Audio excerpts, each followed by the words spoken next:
안녕하십니까? 처음 유튜브를 하게 되면서 제일 먼저 구독한 것이 이 채널이에요. 그만큼 너무 재미있고 사연 하나하나에 웃고 울고 했죠. 연초를 맞아 저도 용기 내어 제 이야기를 써볼까 합니다. 저는 올해 77세가 되었어요. 많다고 하면 많은 것이고 적다고 하면 적은 나이죠. 제 사연 또한 기가 막힌 사연이기에 한번 써보렵니다. 저에겐 아들 셋이 있고 며느리는 둘이 있어요.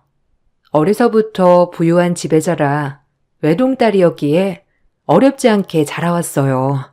부모님이 돌아가신 뒤에는 모든 재산이 저에게 귀속되었기에 성인이 된 후에도 어렵지 않았죠. 지금은 돌아가셨지만 남편을 일찍 만나 아이 셋을 낳았어요. 큰애부터 작은애까지 모두 삼형제였죠. 나름 최선을 다해 키운다고 했지만 남편이 아이들 어려서 일찍 돌아가셨기 때문에 아버지에 대한 부재를 주었죠. 아마 모든 부모들이 그렇듯 아빠 없는 자식들을 보고 있는 게 얼마나 마음이 아픈 일인지 아실 겁니다.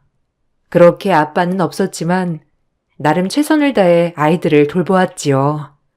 다행히 친정 부모님의 유산이 굉장히 많았기 때문에 홀몸으로 아이 셋을 키우는 건 힘들지 않았어요. 그렇게 아이들이 성인이 되었고 나름 잘 자라주었다고 생각했지만 저만의 생각이었어요. 어느 날 첫째 아이는 결혼을 하겠다며 큰 며느리를 인사시켜 주었어요. 며느리를 보자마자 전 화색이 돌았답니다. 엄마, 결혼할 사람을 데려왔어요. 저기 국수집 명희 아시죠? 명희랑 결혼하려고요. 허락해 주실 거죠? 어머, 국수집 딸 명희? 명희라면 지금 버스 회사에서 격리하고 있는 친구 말하는 거 아니니? 아니, 어떻게 만났어? 안녕하세요, 아주머니. 아니, 이제 어머니라고 불러야 할까요? 최명희입니다. 승현 씨랑은 어쩌다 보니 만나게 되었어요. 큰아들이 데려온 며느리는 저희가 종종 가던 국수집의 큰딸이었어요. 항상 학교 갔다 오면 부모님을 도와 국수집에서 열심히 일을 하는 모습을 인상 깊게 보았기에 저는 명희가 첫 만남에 바로 마음에 들었어요. 명희네 집은 살림살이가 매우 어려웠기 때문에 중학교를 졸업하자마자 명희는 버스 회사에 격리로 취직을 하여 일을 하고 있었고 그 돈으로 동생들 학비를 대며 열심히 살아가는 처녀였어요. 솔직히 큰아들은 매번 돈도 흥청망청 쓰고 철딱서니가 없어 늘 걱정이었는데 현명한 명희라면 우리 아들을 잘 이끌어줄 것 같아 아주 마음에 들었어요. 학벌이 낮아도 아이는 순수하고 착하고 총명했으니까요. 아니, 명희야. 우리 아들이랑 어떻게 만나게 된 거니? 그래도 이렇게 인연이 닿았으니 우리 잘 지내보자. 고맙다. 아니에요. 어머님이 혹시나 절 마음에 안 들어 하시면 어쩌나 너무 걱정했는데 승현 씨는 대학교도 나오고 저는 고등학교도 못 나왔는걸요. 그래도 이렇게 반갑게 맞아주셔서 너무 감사합니다. 제가 최선을 다해서 어머니 모실게요. 학력이 다가 아니다. 네가 학교를 가고 싶어도 못 간 게 어디 네 잘못이니? 너한텐 잘못이 없어. 돈 없는 건 죄가 아니야. 그래도 어려서부터 부모님 모시고 도와주는 모습이 얼마나 기특하던지. 우리 아들이 너랑 결혼한다고 해서 정말 다행이라니까. 좋게 봐주셔서 감사합니다, 어머니. 어머님이 절 좋게 봐주신 것만큼 더 노력하고 더 잘할게요. 지켜봐 주세요. 며느리는 제 아들과는 다르게 밝고 싹싹했어요. 아무래도 어려서부터 어렵게 자라다 보니 돈도 흥청망청 쓰는 법도 없었죠. 아들들을 너무 오냐오냐 키운 탓에 셋 다 썩 마음에 들진 않았지만 큰 며느리 명희는 제 마음에 쏙 든 며느리였습니다. 그런 며느리에게 저는 최선을 다해 잘해주었어요. 요즘 애들처럼 대바라지지도 않았고 오히려 제가 이렇게 잘해주면 잘해줄수록 명희는 고마워할 줄 알고 어른을 공경할 줄 알았죠. 문제는 아들이었어요. 하루가 멀다 하고 노름판에서 사고만 쳤으니까요. 아들은 결혼했다는 사실도 망각한 채 바람도 피우고 자기만 아는 철저한 이기주의였습니다. 그런 아들을 달래도 보고 애원도 해보고 혼내도 보고 별짓을 다 해도 이미 성인이 된 아들을 제가 어쩔 수는 없었죠. 그렇게 전 며느리 본낯이 없어졌어요. 엄마, 돈 좀 줘요. 이번에 못 막으면 저 죽어요, 네? 마지막으로 그냥 조금만 꺼주세요. 제가 금방 갚을게요. 어차피 엄마 죽으면 다 우리 돈 되는 거 아니에요. 그러니까 좀 미리 준다 생각하고 좀 주세요. 저 진짜 빚쟁이 된다니까요. 야, 이놈의 자식아. 한두 번인 줄 알아? 대학교를 졸업했으면 번듯이 취업을 해서 아까리말 생각을 해야지. 결혼까지 한마당에 지금 엄마한테 맨날 돈 달라고 하는 네가 양심이 있는 거냐? 어쩜 그렇게도 철이 없어, 어? 명의를 봐서라도 그러면 안 된다. 아, 그러니까요. 명의 봐서라도 이번에만 해결해 주세요, 엄마가. 엄마 그럴 능력 되잖아요. 다신 돈놀이 안 할게요. 아, 마지막이에요. 아이고, 내가 진짜 제명이 못 살지. 어떻게 장남이 돼서 매번 엄마를 실망시키니? 내가 너한테 많은 걸 바래? 그냥 번듯이 취직해서 저 자식 잘 먹여 살리면 되는 것을 왜 그렇게 황된 꿈만 꾸는 거냐? 내가 나중에 너네 아빠 얼굴을 어떻게 보라고? 아들은 매일같이 노름판에서 사고를 치고 돈을 해달라고 했었죠. 마음 같아선 모른 척하고 싶었지만 결혼까지 한 마당에 이대로 두면 며느리까지 힘들어질까봐 매일을 그렇게 돈을 메꿔줬습니다. 그것이 잘못된 길이었죠. 그때 모른 척 했어야 했는데 한 번이 두 번이 되고 두 번이 세 번이 되다 보니 아들은 늘 저의 재산을 믿고 사고를 쳐댔죠. 어려서부터 어려움 없이 자란 아들은 돈에 대한 소중함을 몰랐고 마찬가지로 큰형을 보고 자란 나머지 아들들도 매한가지였어요. 정말 속상했어요. 그리고 이런 마음은 며느리에게까지 미안한 마음으로 이어졌었죠. 아들 하나 보고 들어온 며느리인데 매번 며느리 속을 상하게 했으니 어미 된 도리로 며느리 볼랏도 없었거든요. 하지만 며느리는 그런 저를 오히려 위로해 주었고 감싸 주었어요. 어머니, 이 사람 또 오늘도 안 들어오네요. 아휴, 어디서 뭘 하고 있는 건지 알아야 찾으러 가는데 죄송해요. 제가 좀 내조를 잘해야 할 텐데 제가 내조를 못해서 승윤 씨가 밖으로 도나 봐요. 어쩌죠? 승윤 씨 이대로 영영 안 오면? 그럴 리 없어. 네가 왜 죄송하냐? 자식 새끼 잘못 키운 내 잘못이지. 아휴, 너랑 결혼하면 정신을 차릴 줄 알았는데 어쩜 저 모양인지. 아니에요. 제가 이번에 승현 씨 오면 얘기 좀 잘해볼게요.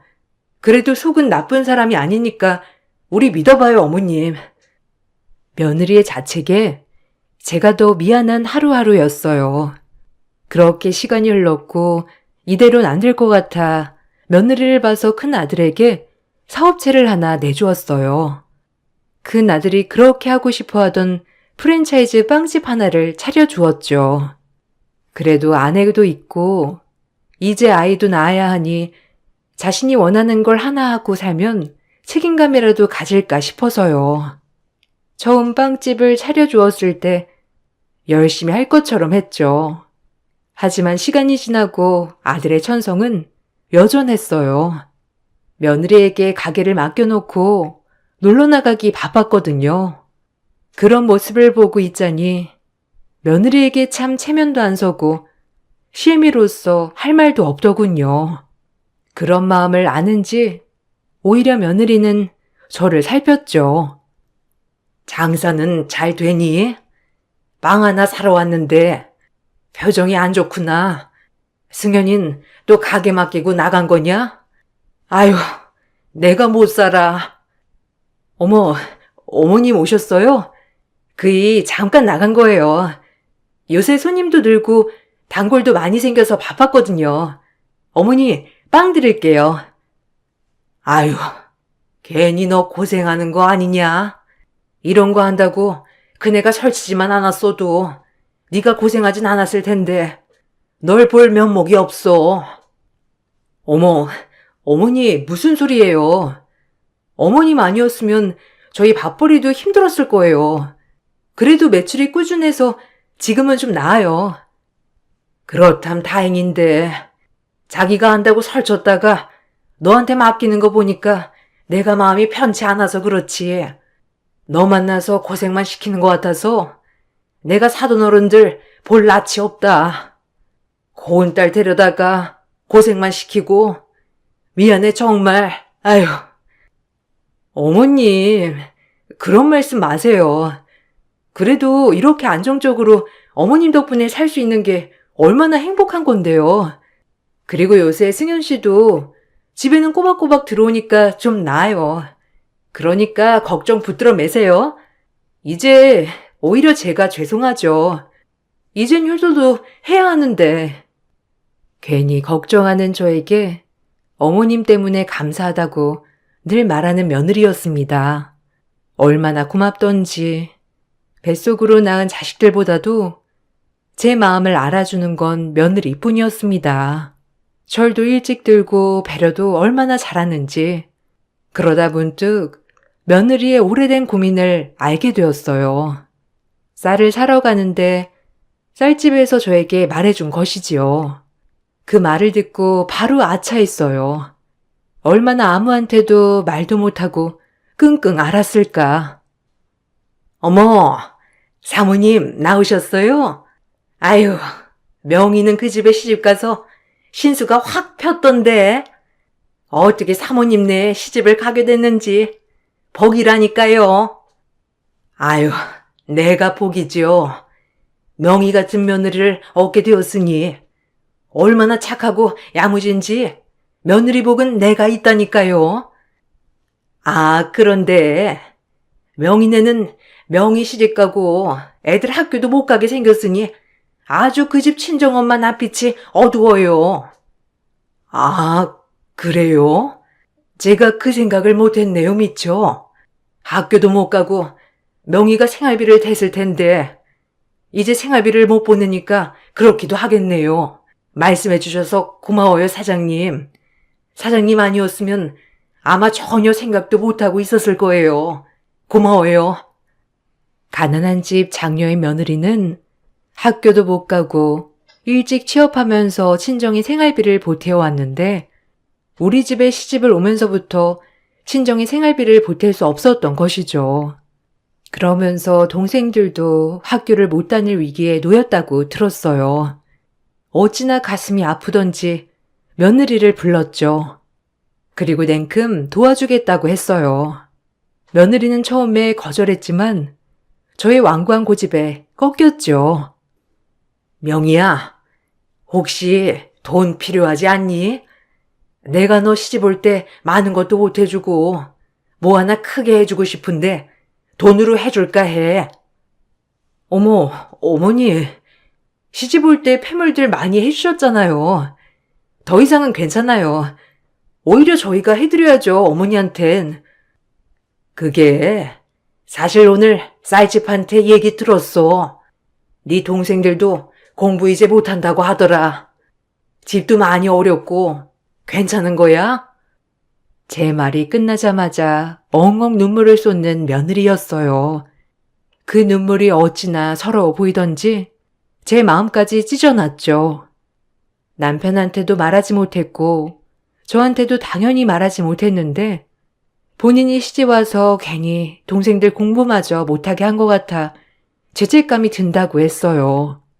그리고 친정 부모님들도 몸이 안 좋아 국수집을 오래 운영할 형편도 안 된다고 말이죠. 미리 알았어야 했는데 어머니, 죄송해요. 이런 얘기 하는 게 아닌데, 승현 씨한테 얘기할 수도 없고, 그냥 가게 좀 더 자리 잡고 제가 조금씩 도와주려 했어요. 그때까지만 동생들한테 취업하라고 했고요. 제가 중졸이라 동생들은 공부를 꼭 시키고 싶었거든요. 이런 얘기 진작 가지 그랬냐? 우리 집에 시집와서 네가 승현이 때문에 마음고생을 얼마나 해?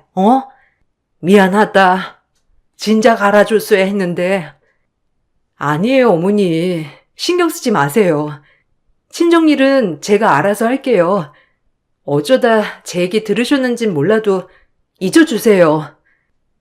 너도 이제 내 딸인데 내가 어떻게 모른 척을 해? 이제 친정 걱정은 말아라. 좋은 것만 생각하고 좋은 것만 보고, 정 그런 며느리 이야기를 듣고도 모른 척 할 수 없어 며느리의 집을 돕기로 했어요. 이 과정에서 둘째와 셋째와도 마찰이 생겼죠. 내가 키운 아들들이 맞나 싶었어요. 아빠 없이 자라는 아이들 기죽을까 오냐오냐 키운 것이 아이들을 인정머리 없고 자비 없이 키운 꼴이 되었죠. 첫째 며느리에게 지원을 해준다고 어떻게 알게 되었는지 둘째와 셋째는 길길이 날뛰었습니다. 엄마, 사실이요?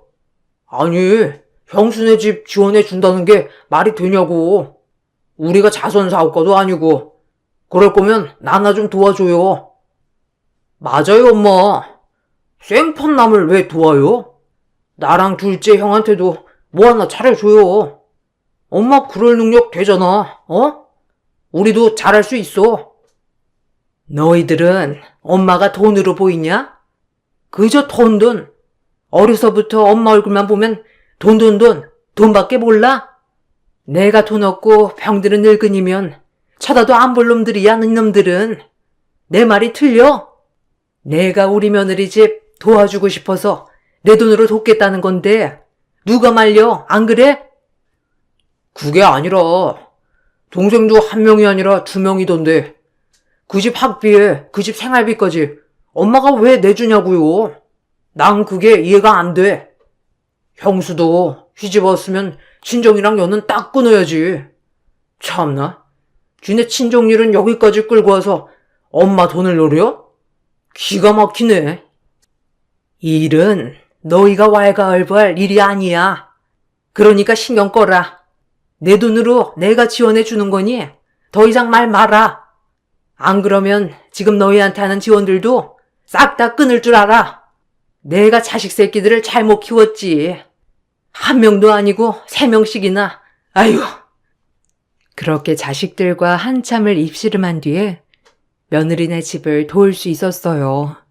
이 과정에서 며느리는 얼마나 저에게 고마워했는지 늘 저에게 당연하게 돈 요구만 하는 자식들을 보다가 며느리를 보니 오히려 제 마음이 더 좋더군요.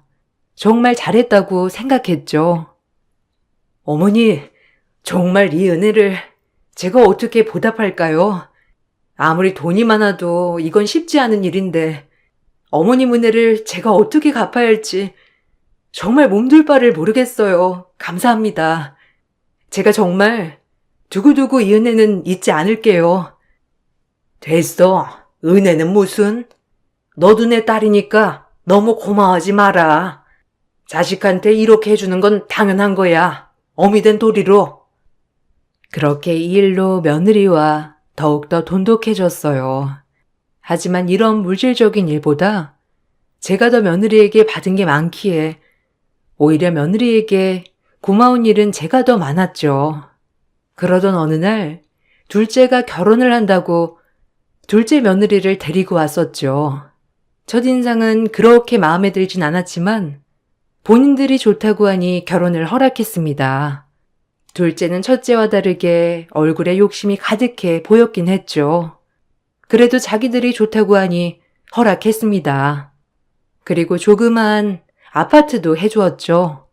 이 문제에 대해서도 둘째 며느리의 속셈이 너무 빤히 보여 마음에 들진 않았지만 그래도 반대하면 괜히 애들 마음에 못 박는 것 같아 허락하였죠. 엄마, 우리 집 25평 말고 33평으로 알아보면 안 돼요? 아, 솔직히 차이 그렇게 많이 안 나는데 작은 집이면 답답할 것 같고.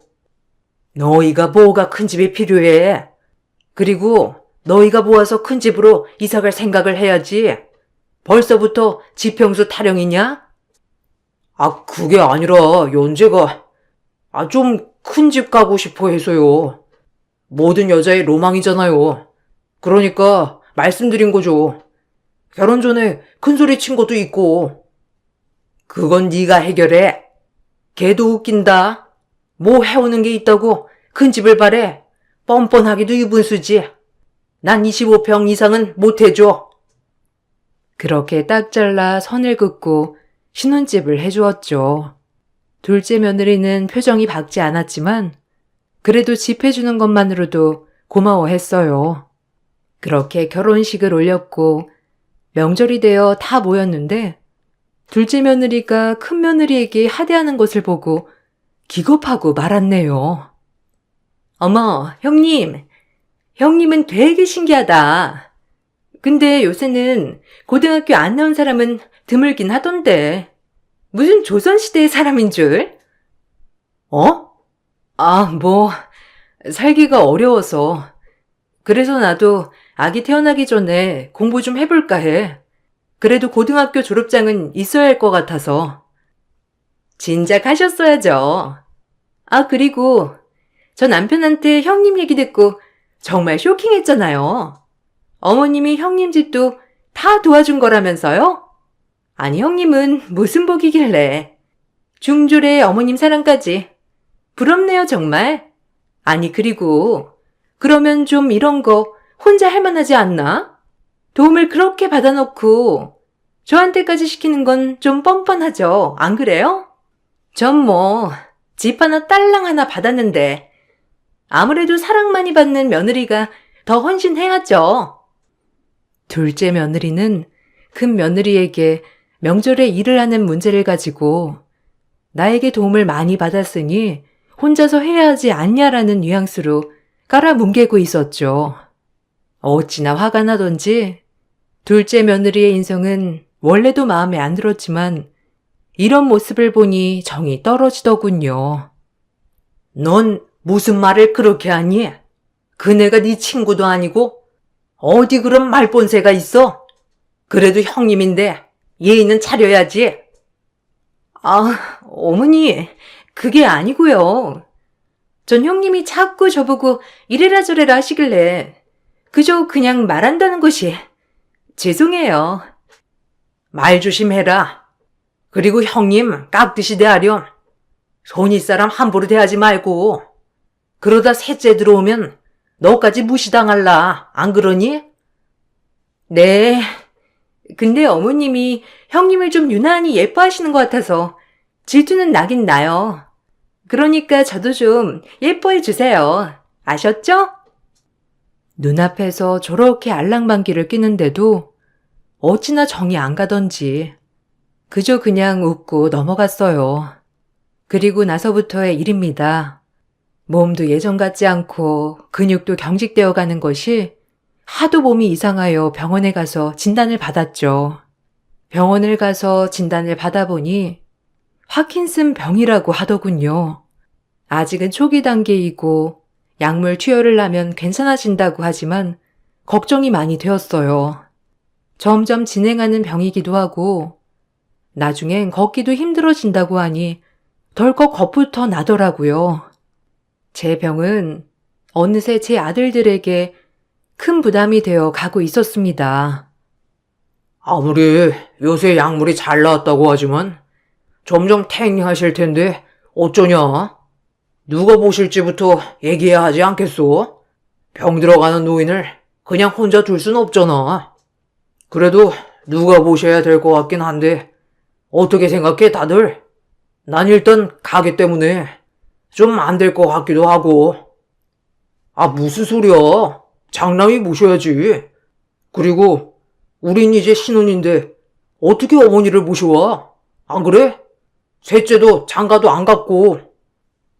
그건 둘째 형 말이 맞아. 그냥 큰형이 모셔. 솔직히 병든 엄마 있다고 하면 누가 시집 오겠어?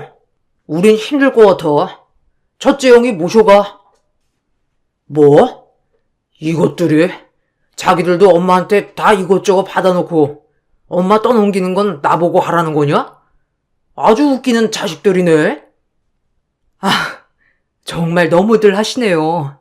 어려서부터 어머님이 부족한 거 없이 그렇게 키워주셨는데 이제 와서 나 몰라라 하다니 정말 너무하신 거 아니에요? 아니, 형수는 모르면 조용해요. 형수야 뭐 엄마한테 받기만 했으니 할 말 없겠죠. 아, 너도 큰형이 모셔야겠네. 안 그래? 제가 모실게요. 여보, 내가 모실게. 더 이상 아무 말도 하지 마. 제가 모시면 됐죠? 정말 너무들 하시네요. 아니, 형님이 당연히 모셔야죠. 생판남인데 그렇게 도움받고 그럼 나 몰라라 하실 거였어요? 참나 뻔뻔하기도 하여라. 제가 방에 있을 때 이렇게 거실에서 이야기를 나누고 있는 자식들을 보고 있자니 마음이 미어져 왔습니다. 전 결국 첫째 며느리의 뜻에 따라 첫째네 집에 가게 되었죠. 오히려 같이 살아보니 심성이 고운 것이 정말 많이 느껴졌고요. 내가 배 아파 낳은 자식들보다 이렇게 날 지극정성으로 모실 수 있다는 게 너무 감동적이었어요. 아침, 점심, 저녁 반찬 하나 겹치지 않고 철이면 철마다 맛있는 것을 얼마나 많이 해줬던지 너무 고마웠죠. 그리고 조금 늦게 첫째네에 아이가 생겼어요. 몸도 무거워진 며느리가 나까지 케어할 생각에 얼마나 힘이 들까 생각하며 마음이 너무 무거웠죠. 하지만 며느리는 오히려 기뻐했어요. 어머니랑 이렇게 살림을 합치니까 좋은 일이 생기는 것 같아요. 사실 너무 걱정했거든요. 아이가 너무 안 생겨서. 어머님이 완전 복을 굴러다가 가져오신 것 같은데요. 너무 감사합니다, 어머니. 첫 손주니까 많이 예뻐해 주세요. 아이고, 고맙다. 그렇게 말해주니 난 혹여나 몸도 무거워졌는데 혹시라도 나 때문에 더 손이 갈까 걱정했거든. 절대요. 어머님이 그러셨죠? 제가 늘 딸 같다고. 저도 마찬가지로 어머님이 친정 엄마 같아요. 그러니까 절대 그렇게 생각하지 마세요. 며느리의 말에 얼마나 고맙던지. 하지만 첫째 아들은 오히려 절 못마땅해 했죠. 오히려 제가 몸이 안 좋아지자 재산을 더 탐내기 시작했어요. 그리고 이제 우리가 모시니까 당연히 엄마네 재산은 우리 거라는 마음을 가진 듯해 보였죠. 엄마, 그 건물이랑 땅, 제 앞으로 해놓는 게 어때요? 어차피 계속 우리랑 살 건데 미리미리 해놓으면 좋잖아요. 애들한테도 빨리 말해야 미련을 안 가질 거고, 안 그래요? 그냥 빨리 엄마가 내 앞으로 해놨으면 좋겠는데, 미리미리. 여보, 무슨 소리야. 그리고 어머님이 결정하실 문제지. 그런 걸 가지고 왜 당신이 나서서 어머님한테 그런 식으로 얘기해? 넌 빠져. 이 문제에 네가 낄 자리가 어디 있어? 나랑 엄마랑 둘 문제야. 어차피 엄마 돌아가시면 재산 싸움 날 것 같은데 미리 해주시면 좋잖아. 애들 말도 못하게. 그리고 우리가 모시는데 당연히 다 우리 거 해야지, 안 그래? 아니, 안 그래요, 엄마? 아직 죽지도 않은 나에게 저렇게 말을 하는 아들을 보며 억장이 무너졌어요. 그리고 전 마음을 먹었죠. 이 재산을 절대 미리 주면 안 되겠다고요. 가뜩이나 업신여기는 엄마, 돈이라도 없으면 얼마나 업신여길까요? 하지만 제 병은 저도 너무 무서웠습니다. 점점 움츠러드는 근육경직, 그리고 가끔 깜빡깜빡하는 기억력 때문에 하루에도 몇 번씩 불편해졌죠. 제가 재산을 계속 주지 않고 있자 큰아들은 이제는 절 협박하더군요. 제 아들이 맞나 싶을 정도로 아들은 괴물이 되어 있었어요. 엄마, 우리랑 살기 싫어요? 아니, 재산 그거 먼저 좀 달라는 건데 그렇게 고집 부리면 어떻게 하겠다는 거예요? 아니, 말 다 했니? 너 지금 엄마한테 협박하는 거냐? 네가 나한테 한 게 뭐가 있다고, 유세야? 어? 고생도 명의가 하고 날 모시는 것도 명의인데 꼴랑 너랑 같이 산다고 해서 유세 떠는 거냐? 참나, 어이가 없어서 네 어미가 좀 아프다고 아주 호구 같지? 아니, 맞잖아요. 어쨌든 돌아가실 때까지 나랑 사실 건데 미리 좀 해주면 얼마나 좋아요. 안 그래요? 참나, 안 그럼 내가 엄마를 왜 모셔? 에이. 이 말을 하고 나가버렸죠. 얼마나 황당하고 눈물이 나던지 이제서야 알 것 같았어요. 제 아들들은 저를 돈 주는 엄마, 그 이상도 그야도 아닌 사람 취급을 하고 있었죠. 간간히 집에 들르는 둘째랑 셋째도 제 재산밖에는 관심이 없었으니까요. 그렇게 하루하루 죽지 못해 살아가고 있을 때 큰 며느리는 제 마음을 알았는지 저에게 기분 전환도 시켜준다며 이리저리 저를 데리고 많이 구경시켜줬습니다. 젊어서 남편 잃고 평생 애들만 바라보고 살았는데 이렇게 놀러 다니니 기분이 이상했죠. 그리고 그렇게 모든 것이 처음인 저는 며느리와 함께하는 것이 전부였죠. 진짜 딸도 이렇게는 못할 것 같았어요. 모든 걸 결심했죠. 그리고 설날이 되었습니다. 제가 재산을 틀어지고 움켜쥐고 있자 큰아들은 절 모실 필요가 없다고 생각했는지 둘째와 셋째와 함께 저에게 오더군요. 그날은 첫째 며느리를 제가 심부름을 보냈기에 집에 홀로 있던 날이었어요. 첫째가 제 방에 들어오더니 금세 어디로 가자고 하더군요. 갑자기 이상했죠. 한 번도 어디 가자고 했던 녀석들이 아니니까요. 갑자기 어딜 가자는 거야? 명절에 문 연 데도 없던데 명이 오면 같이 가자. 그리고 갑자기 어딜 가자는 거야? 갈 데가 있다니까요. 엄마는 몸만 오시면 돼요. 그러니까 얼른 밖으로 나오세요. 둘째, 셋째 기다리고 있어요. 큰 아들의 말에 혹시라도 나를 데리고 어디 구경을 시켜주려나 하고 짐을 챙겼죠. 조금의 희망을 가지고 말이에요. 하지만 제 촉은 정말 똥촉으로 틀렸었어요.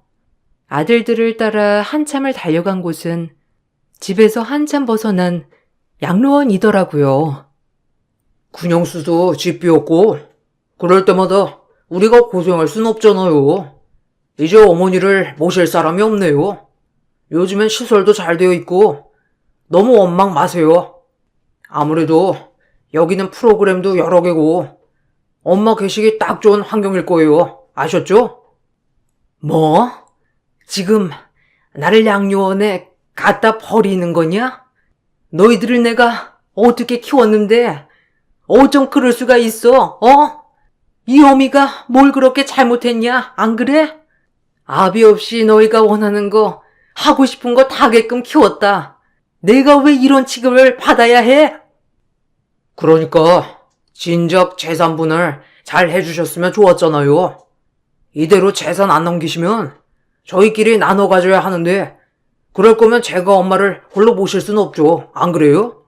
어차피 둘째네 셋째네도 못 모신다고 엄마가 가셔야죠 뭐. 이해해 주세요. 첫째 입에서 나온 말이 저를 더 황당하게 했죠. 본인에게 재산을 주지 않으면 같이도 못 산다는 저 말이 얼마나 비수가 꽂히던지 내가 애지중지 키웠던 아들들이 아니구나라고 생각이 드는 순간이었어요. 전 그렇게 양로원으로 들어갔어요. 그리고 얼마 후 큰며느리가 저를 데리러 왔죠. 큰며느리는 저를 보자마자 통곡을 하며 죄송하다고 하더군요. 그리고 같이 집으로 향했어요. 제가 모두가 모인 자리로 돌아오자 아들들은 흠칫 놀랐고 큰아들은 며느리에게 무섭게 따지더군요. 제 아들이 맞나 싶었죠. 아니, 어머니를 왜 모시고 와? 거기 보내드린 건데 너 이혼당하고 싶어? 착한 척 좀 하지 말라니까. 네가 상관할 게 아니야. 인간 같지도 않은 놈. 어떻게 어머니한테 내가 왜 설에 자리 비웠는지 모르겠지? 어머니, 본부대로 했습니다. 그래, 됐다. 고마워, 명희야. 너 아니었으면 정말 어떻게 살았을까 싶다. 너만이 내 자식이구나. 내가 마음먹은 게 맞았어. 전 제가 가진 모든 재산을 사회에 환원했어요. 그리고 이 일을 제 며느리가 도와주었고요. 그래서 설에는 이리저리 봉사단체와 후원단체를 만나고 다니느라 정신이 없어 자리를 비운 것이죠. 그리고 재산을 기부한 나머지 건물 하나를 며느리 이름으로 남겨주었습니다. 며느리는 한사코 되었고 이것마저도 기부하자고 했지만 평생 며느리에게 받기만 한 것 같아 마지막 선물 하나를 주고 싶었죠. 이 모든 것을 며느리는 다 알고 있었습니다. 그리고 제 소원을 며느리는 다 들어주었죠. 내가 죽으면 이 재산을 너네 셋이 나눠 가져야 한다고 그것마저도 불만이었지? 너네 불만 안 생기게 다 헌원했다, 사회에. 그리고 이제 너네는 나 안 봐도 좋아. 아니, 이제 내가 너네 안 볼란다. 이미 내가 살 집도 다 마련해놨어. 나머지 강남 건물 하나는 명희한테 넘겼어. 나쁜 것들. 아비 없이 철저히 희생만 한 나한테 너네가 어찌 그럴 수가 있어? 안 그래? 이제 엄마는 너네한테 미련 없어. 그리고 당신은 나랑 이혼해. 더 이상 당신 같은 사람이랑 한 입을 덮고 못 살아. 알겠어? 어머님은 내가 잘 모실게. 그러니 걱정 마. 뭐? 당신? 아니 왜 그래? 그리고 엄마 무슨 말이에요? 환원이라뇨? 그 많은 재산을 지금 저희 안 주고 다 환원했다는 거예요? 그래. 이제 너네 힘으로 살아. 엄마한테 바라지 말고 알겠니? 아니 이제 엄마라고도 부르지 말아라. 더 이상은 이제 너희한테는 엄마가 없는 거다. 제가 모든 재산을 사회에 환원한다고 하자 아들들은 소리를 지르며 저에게 그럴 순 없다고 난리가 났죠. 그리고 큰아들은 그 자리에서 충격을 받았는지 쓰러졌더라고요. 전 그 말만을 남기고 제가 마련한 집으로 갔습니다. 며느리도 이혼을 했죠. 이혼을 말리고 싶었지만 며느리는 더 이상 저런 남편과 살고 싶지 않다고 이해해달라고 하더군요. 전 지금 며느리와 손자, 그리고 저 이렇게 세 식구 살아가고 있습니다. 남이지만 이렇게 딸처럼 저를 아껴주는 며느리를 보니 그래도 완전히 인생 실패라고 생각이 들진 않더라고요. 둘째 아들 집마저도 제가 팔아넘겨 버렸기 때문에 아들들은 한순간에 거지가 되었죠. 마음은 편치 않지만 이제라도 본인들 힘으로 살아가야 한다고 생각하고요. 사실 용서가 되진 않아요. 어려서부터 지금까지 저에게 기쁨 한 번 준 적 없는 자식들에게 이젠 모든 기대 없이 인연을 끊으니 마음이 편하더군요. 지금은 약물 치료도 하고 재활 치료도 하며 많이 좋아졌어요. 오히려 스트레스가 없으니 병이 절로 낫는 기분이더라고요. 오늘도 이 글을 쓰면서 우리 며느리, 아니 우리 딸에게 참 고맙다고 생각이 들어요. 그리고 사회에 좋은 일을 했다고 생각하니 더더욱 보람차더군요. 제가 언제까지 살 줄은 모르겠지만 그래도 목숨 다하는 날까지 더 이상의 문제 없이 행복하게 지내고 싶은 소망입니다. 여러분 소망하신 일 모두 이루시고 제 글 읽어주셔서 감사합니다. 안녕하세요. 저는 남편과 함께 건물 청소 일을 하고 있는 40대 중반 여자입니다. 많은 분들 앞에 저희 집안 얘기를 털어놓는 이유는 동서와 저와의 삶이 180도 바뀌게 되는 상황을 맞이하게 돼서 사연을 신청하게 되었습니다.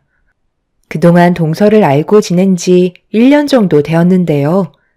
시동생과 동서가 정식적으로 결혼식을 올리고 부부가 된 건 작년 가을쯤 되겠네요. 동서는 결혼 전에 시댁에도 자주 왕래하면서 좋은 며느리의 이미지를 구축해 나가며 시부모님의 사랑을 한 몸에 받고 있었어요. 워낙 잘 사는 집안이라 저희 집안과는 비교 자체가 안 되었죠. 동서는 젊은 나이임에도 부모님의 재력으로 건물주라는 타이틀을 가지고 있으면서 저희 부부에게 건물 청소를 맡겨 주었습니다. 작은 동네에서 일반 상가나 다가구 주택 정도의 청소를 해왔었는데 동서의 소유로 되어 있는 15층 빌딩 건물 청소는 생각보다 방식이 많이 달랐어요. 저희가 그동안 청소해왔던 방법이 아닌 동서가 원하는 대로 해줘야만 하는 상황이었죠. 보통은 남편이 견적을 내고 일주일에 2번에서 많게는 3번 정도 청소가 이루어지는데요. 동서의 건물 안에 청소하시는 분들이 상주에 계셔서 저희는 외부 유리창이나 청소가 힘든 곳 위주로 담당하게 돼서 일주일에 1번만 가는 걸로 결정을 하게 되었죠. 그런데 동서에게 돈을 받고 일을 하는 입장이 되면서부터 조금씩 문제가 생기기 시작했습니다. 빌딩 건물을 청소해주면서 받는 돈은 한 달에 100만 원 정도였고 그 안에는 부수적인 비용들까지 포함되어 있었기 때문에 이것저것 소모품 나가고 저희와 같이 일을 하는 직원분 몇 분에게 일당으로 들어가면 남는 건 없다고 봐야 했지만 가족이 되었다는 이유 하나만으로 저희 부부는 동서의 빌딩을 관리해 주었습니다. 그런데 어느 날 동서가 저를 잠깐 사무실에서 따로 보자며 손짓을 하길래 한창 청소를 하고 있던 상황이라 지저분한 몸 상태로 동서를 마주하는 게 좀 그랬지만 무슨 일인지 몰라 일단 사무실로 따라 들어가게 되었습니다. 무슨 일 때문에 불렀냐고 물어보니 동서는 저희 청소 상태에 대해 지적을 하기 시작했어요. 마음에 들지 않는 부분들이 있다고 좀 더 신경 써달라는 요청이었습니다. 형님, 제가 정말 이런 말까지 안 드리려 했는데요. 일주일에 1번씩 청소를 끝내시고 돌아가신 뒤 살펴보면 솔직히 너무 엉망이에요. 청소 전문 업체라 그래도 믿고 맡겼는데 너무 형편없어서 깜짝 놀랐어요. 앞으로 좀 더 신경 써주시면 좋을 것 같은데요. 특히 제가 매일 아침마다 사무실에 들어와서 제일 처음 하는 일이 커피 한잔 하면서 창밖을 쳐다보는 건데 창이 너무 얼룩져 있잖아요. 외벽은 제가 닦을 수도 없는 건데 최대한 신경 써서 해주셔야죠. 동서가 무슨 말 하는지 내가 모르는 건 아닌데 청소를 일주일에 1번씩 오잖아. 그런데 그 사이에 눈이나 비가 오면 유리창이 먼지랑 착색이 돼서 얼룩이 생길 수가 있어. 매일같이 관리해주는 것도 아닌데 그 정도는 감수해줘야 하지 않을까? 그리고 지금 유리창 상태를 보면 아직 괜찮은 편이야. 다른 건물 같은 경우 몇 달에 1번씩 관리해주거나 건물주의 요청이 있을 때만 외벽 유리창을 닦아주고 있거든. 동서처럼 일주일에 1번씩 닦아주는 건 정말 쉬운 일은 아니라는 걸 알려주고 싶어서 그래.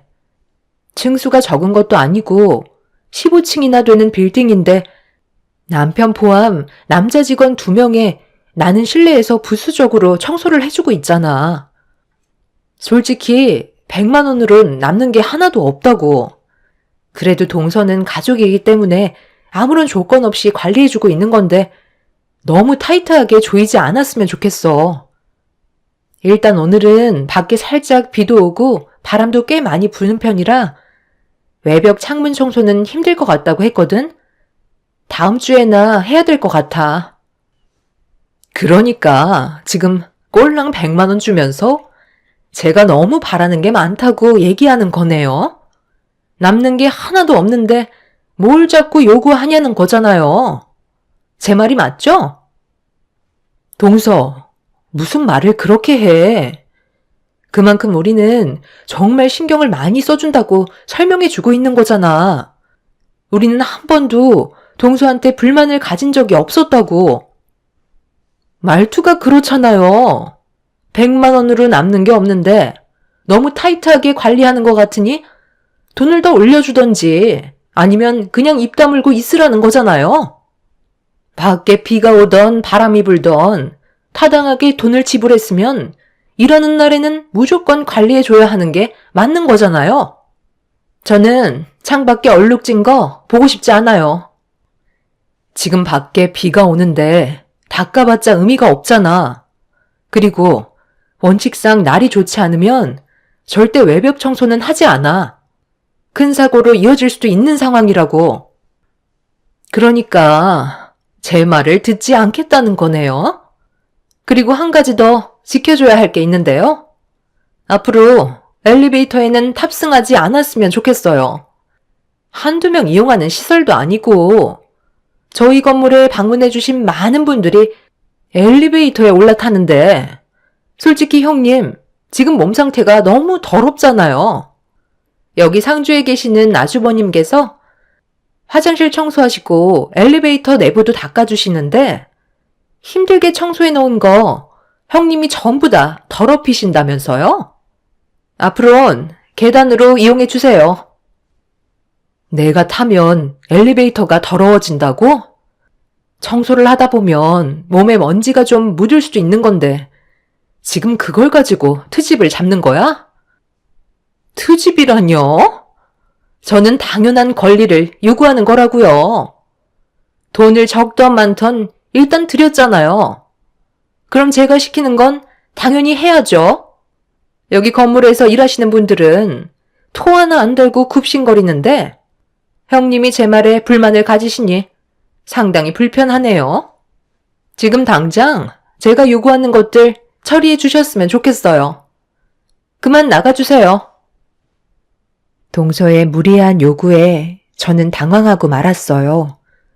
빗줄기는 점점 거세지고 있는데 창밖을 닦으라는 건 말도 안 되는 일이었죠. 억지만 부리는 동서와 더 이상 대화를 해봤자 오히려 상황만 악화가 될 게 뻔해 보여 일단 남편에게 돌아갔어요.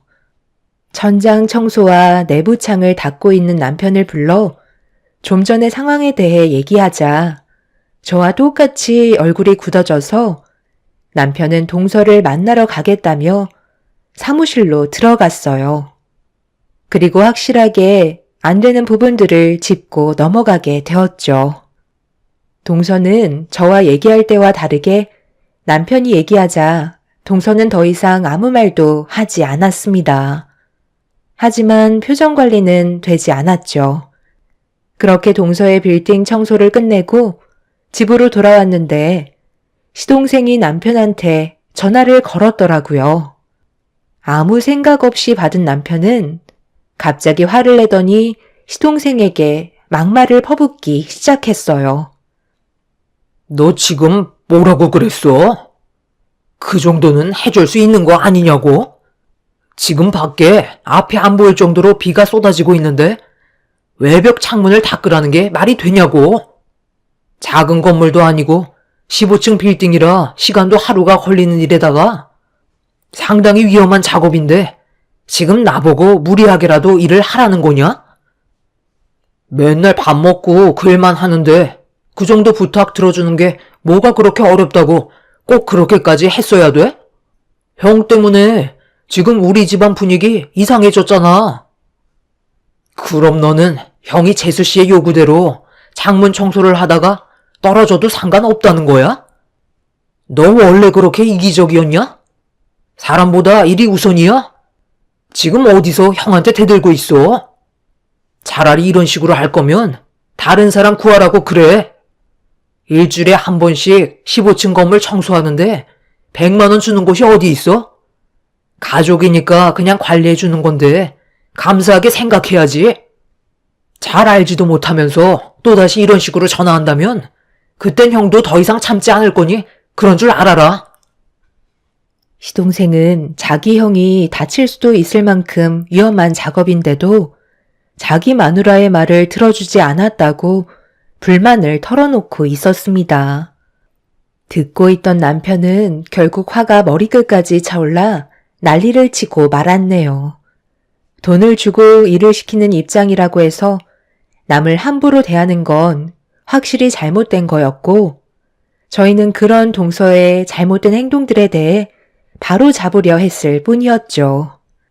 그런데 이 문제가 엄청나게 큰 파장을 불러일으키게 될 거라곤 전혀 상상하지 못했습니다. 시부모님께서 주말에 가족 모두를 불러 모으시더니 함께 모여 식사하는 자리에서 시모가 저와 남편에게 한마디 하셨고 그 말을 듣던 남편은 동서를 보면서 소리를 질렀네요. 재수 씨, 지금 뭐 하는 거죠? 저희랑 싸우자고 이러는 거예요? 도대체 왜 이렇게까지 하는 거죠? 가족들끼리 이간질 시키면 좋아요? 제가 저번에 충분히 설명해 줬는데 왜 이렇게 억지를 부려요? 차라리 그냥 다른 사람 구하는 게 좋을 것 같고 이런 식으론 나도 더 이상 일을 해줄 수 없습니다. 재수 씨는 최대한 빨리 다른 업체 알아보고 비가 오든 눈이 오든 외벽 창문을 닦아줄 수 있는 사람이 있는지 한번 구해보세요. 제가 장담하는데 재수 씨가 원하는 조건 아무도 들어줄 사람 없을 거예요. 자기 목숨을 담보로 15층 빌딩에서 매달려서 일을 하는데 꼴랑 100만 원으로 그런 무리한 요구를 들어줄 것 같아요? 막내 며느리가 서운해서 그랬대잖아. 꼭 이렇게까지 화를 내야 돼? 가족끼리 돈 받으면서 일을 도와주는 게 어디 있어? 그냥 해주면 되는 거지. 너는 오랜 기간 청소일을 해왔기 때문에 막내 며느리가 부탁하는 건 솔직히 눈 감고도 할 수 있는 거잖아. 너무 팍팍하게 굴지 말고 해달라는 거 있으면 좀 해줘라. 제대로 알지도 못하시면서 무슨 말을 그렇게 하세요? 어머니는 제가 일하다가 떨어졌으면 좋겠어요? 저희는 재수씨 건물 청소해주는 게 좋아서 일하는 줄 알아요? 적자를 보면서도 가족이니까 그냥 해주는 것 뿐이라고요. 그냥 배가 부른 걸로밖에 안 보이네요. 그래도 계약한 게 있으니까 이번 달까지만 청소해주는 걸로 할게요. 말도 안 통하는데 더 이상 어떻게 진행을 할 수가 있겠어요?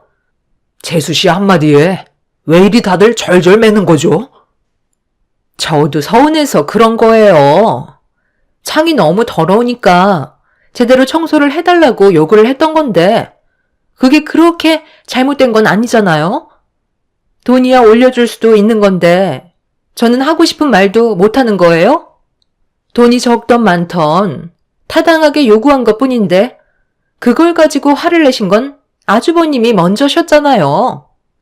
그래서 어머님한테 속상했던 마음 털어놨는데 저는 입도 뻥끗하지 말고 살라는 거네요. 그냥 해주는 대로 감사하게 생각하고 살아라. 그런 말투로 저를 대하셨잖아요. 동서, 그게 아니라고 몇 번이나 설명했는데 도대체 왜 그러는 건데? 돈을 준다고 해서 무조건 시키는 대로 하는 건 직업상 힘들다는 거야. 날 좋을 때 시간 맞춰서 관리해 줄 수도 있는 건데 지금 당장 눈앞에 보이는 지저분한 것들이 있다고 비가 오는 안 좋은 날씨에 외벽에 매달려서 창문을 닦을 필요는 없다는 걸 말해줬잖아. 그럼 우리의 입장도 이해를 해줘야지. 무조건 억지를 부린다고 해서 좋아질 수 있는 게 뭐가 있겠어? 차라리 남을 알아보는 게 좋겠어. 집안 분위기는 점점 더 불편해졌고 남편은 더 이상 할 말이 없다며 자리에서 일어났어요. 저도 남편을 따라 같이 일어난 뒤 시부모님께 인사를 드리고 먼저 집으로 들어왔습니다. 남편은 동서의 행동에 분이 안 풀렸는지 집에 들어와선 술부터 찾았네요. 보통 다음날 일을 해야 돼서 웬만하면 술을 입에 대지 않는데 남편은 상당한 스트레스를 받은 것 같아 보였습니다. 그런 모습을 보고 있는 저도 한숨만 나왔죠. 청소일을 한다고 해서 너무 무시를 하는 것 같아 마음이 별로 좋지 않았어요.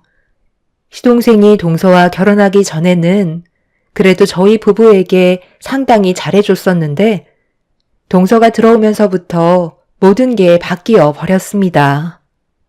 그렇게 한참 동안 술을 마시던 남편은 방으로 들어가 누웠고 저는 밀린 일과 아이들을 재운 뒤 창밖을 바라보고 있었습니다. 새로운 가족이 들어와 함께 한다는 건 정말 쉽지 않은 문제였고, 그날 이후 지속적인 마찰이 계속해서 생겨나기 시작했죠. 안 좋은 감정은 점점 서로에게 상처를 주고 말았습니다. 사건이 터지게 된 건 동서의 건물을 청소해주는 마지막 날에 벌어졌어요. 남편은 외벽 창문을 거의 다 닫고 내려오고 있었고, 저 또한 1층부터 15층까지 걸어 올라가면서 눈에 보이는 것들을 청소를 대충 끝낸 뒤 다시 계단으로 내려가려 하는데, 화장실 청소를 끝내고 나오신 아주버님께서 갑자기 저를 부르셨어요. 무슨 일 때문에 그러시냐고 여쭤보자 아주머님이 왜 엘리베이터를 안 타고 계단으로 내려가려 하냐며 편하게 내려가라고 저를 엘리베이터에 태웠습니다. 몸에 먼지도 많고 지저분해서 건물주가 싫어한다고 얘기하자 어디가 지저분하냐면서 아주머님도 동서를 안 좋은 시선으로 바라보고 있었습니다. 사람들도 없었고 잠깐 타는 거라 크게 문제될 것 같지 않았는데 1층에 도착하고 아주머님과 인사를 주고받으면서 엘리베이터에서 걸어 나오는 순간 제 앞에 동서가 딱 서 있었습니다. 깜짝 놀란 저는 어색한 미소로 인사를 건넸고 동서의 얼굴 표정은 굳어지더니 저를 노려보면서 왜 엘리베이터에 탔냐고 화를 내기 시작했어요.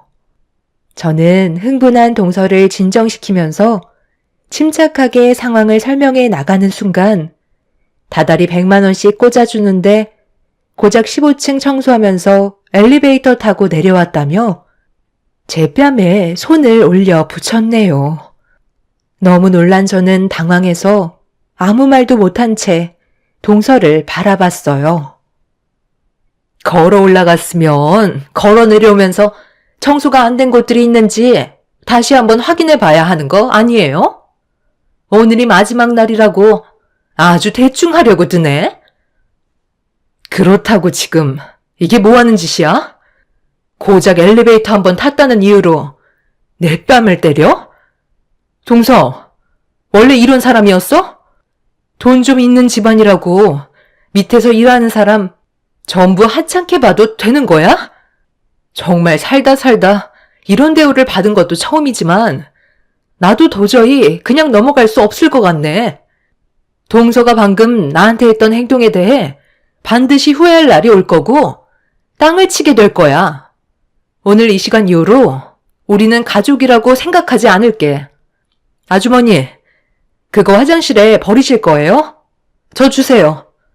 제가 버려드릴게요. 더러운 하수구가 여기에 있는데 힘들게 화장실까지 가서 청소물을 버릴 필요가 있겠어요?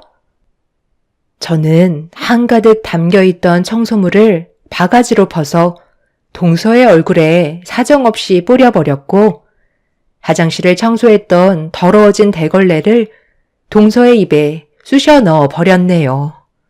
온몸이 청소물로 더럽혀진 동서는 경악을 하며 비명을 질렀고 많은 사람들이 동서와 저를 구경하고 있었습니다. 그리고 그 사이 일을 끝낸 남편이 건물 안으로 들어오면서 저와 동서가 서로 머리채를 잡으며 뒹굴고 있는 모습을 발견했고 저희 둘 사이를 힘겹게 분리시켜 놓았습니다. 사색이 된 얼굴로 저와 동서를 바라본 남편이 무슨 일이 있었는지 물어보길래 제가 상황을 설명하니 남편은 저보다 더 분노하게 되었고 동서에게 청소물을 전부 다 부어 버렸네요. 온몸이 더러워진 동서는 주저앉아 자기 몸을 보며 비명을 지르더니 저희를 절대 용서하지 않겠다고 난리를 치기 시작했어요. 남편은 상대도 하지 말라면서 저를 부축해 차에 태운 뒤 집으로 돌아왔습니다. 그리고 잠시 뒤 저와 남편의 핸드폰은 불이 날 정도로 엄청난 전화가 쉬지 않고 계속 울려대기 시작했어요. 한참 뒤 시모의 전화를 받자 수화기에서 울려 퍼지는 화가 머리끝까지 올라온 시모의 목소리를 들을 수 있었습니다. 당장 시댁으로 달려오라는 말을 하셨지만 남편은 가지 않겠다는 한마디를 한 뒤에 전화기의 전원을 꺼버렸네요. 저희가 아무런 조치도 취하지 않자 시부모님과 시동생이 집에까지 찾아와 문을 두드리기 시작했어요. 남편은 절대 열어주지 않았고 한참 동안 집 앞에서 난리치던 시댁 가족들은 결국 돌아가고 말았습니다. 저희 부부는 앞으로 어떻게 이 문제를 처리해 나갈지 고민을 하고 있었는데 남편이 가족들과의 인연을 끊어버리고 사는 게 좋을 것 같다며 다른 지역으로 이사해서 서로 연락 안 하고 살고 싶어 했어요. 저희 편은 단 한 명도 없다는 거에 많은 상처를 받은 것 같아 보였습니다. 그날 이후 남편은 다른 집을 알아보기 시작했고 한동안 조용했어요. 분명 시댁 식구들이 계속 찾아오던지 동서가 난리를 쳐야 되는 게 맞는 건데 생각했던 거와 다른 상황으로 흘러가자 남편에게 제가 걱정하는 것들에 대해 고민을 털어놓자 남편은 신경 쓰지 말라면서 때되면 다시 한번은 부딪히게 되어 있다고 이사 날짜가 잡혔다고 저에게 알려주었네요. 저는 남편만 믿고 따라가면 되는 거라 더 이상 신경 쓰지 않고 있었어요. 그렇게 저희는 다른 지역으로 이사를 하기 위해 이삿짐 센터를 불러 짐을 실은 뒤 새로운 집으로 이사를 하게 되었고 정신없이 짐 정리를 끝낸 뒤 한숨 돌리고 있는데 남편의 핸드폰으로 시동생한테 다시 전화 오자 남편이 받더라고요. 나는 너한테 할 말이 없는데 너는 나한테 할 말이 많은가 봐. 정작 피를 나눈 가족은 나 몰라라 하는 너랑은 인연 끊을 거니까 2번 다시 연락 안 했으면 좋겠다. 형, 내 말 좀 들어봐. 지금 당장 우리 좀 도와주면 안 돼? 많이 급해서 그래. 세실이네 가족이 부도가 났대.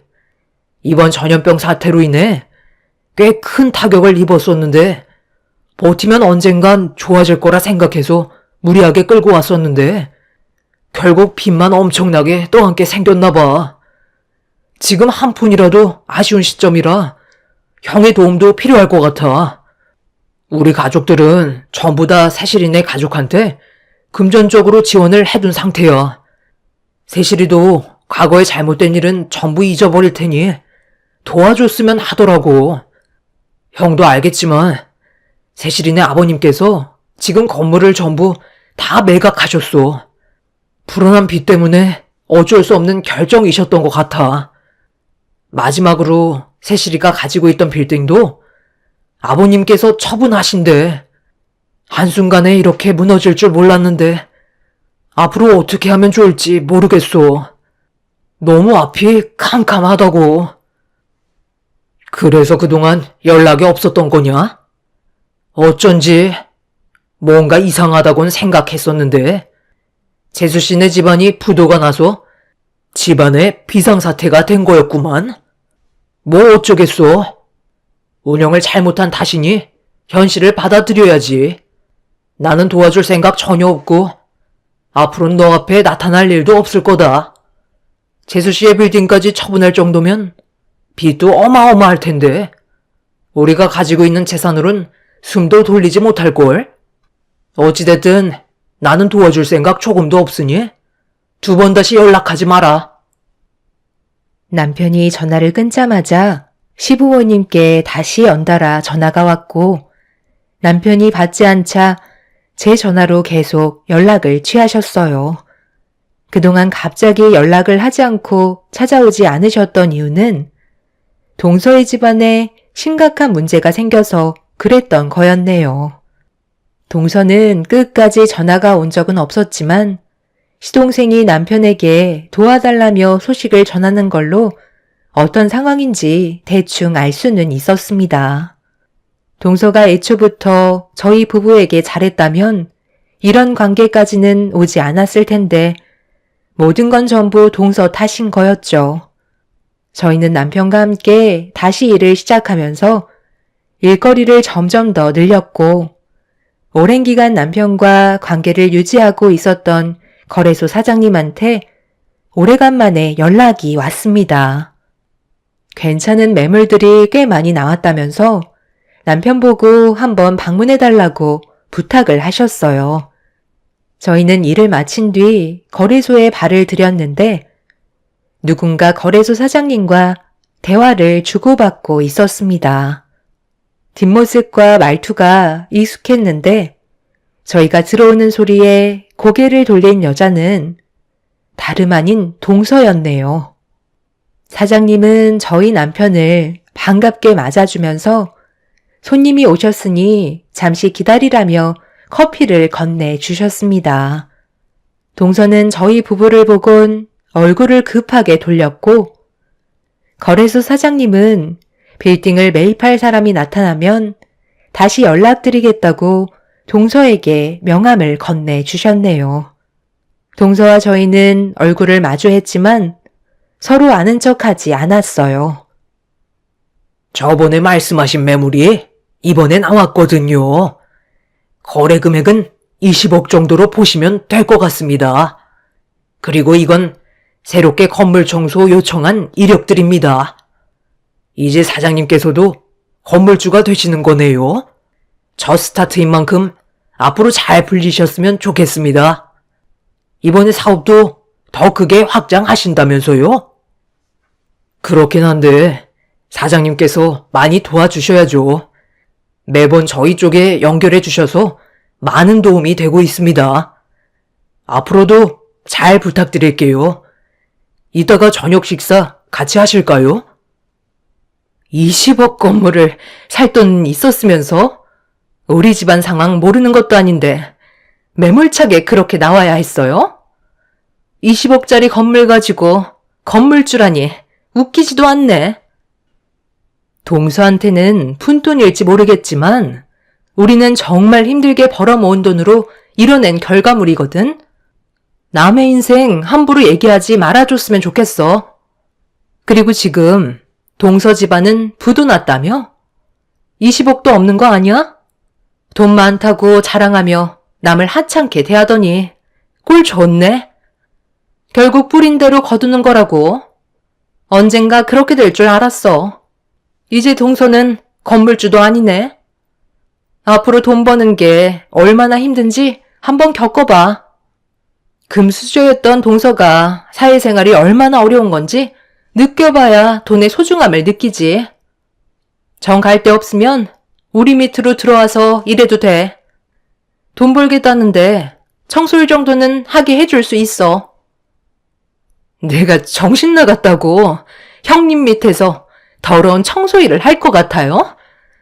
저는 절대 그렇게 일할 생각 없다고요. 보고 싶지 않은 얼굴 더는 마주치기 싫네요. 동서는 저희가 건물주가 됐다는 거에 배가 아픈지 말 한마디 안 붙이다가 아는 척을 하더라고요. 그런 동서가 참 안타깝게 느껴졌고 집안이 부도가 났다 해도 그 성격 절대 버리지 못할 것 같아 보였습니다.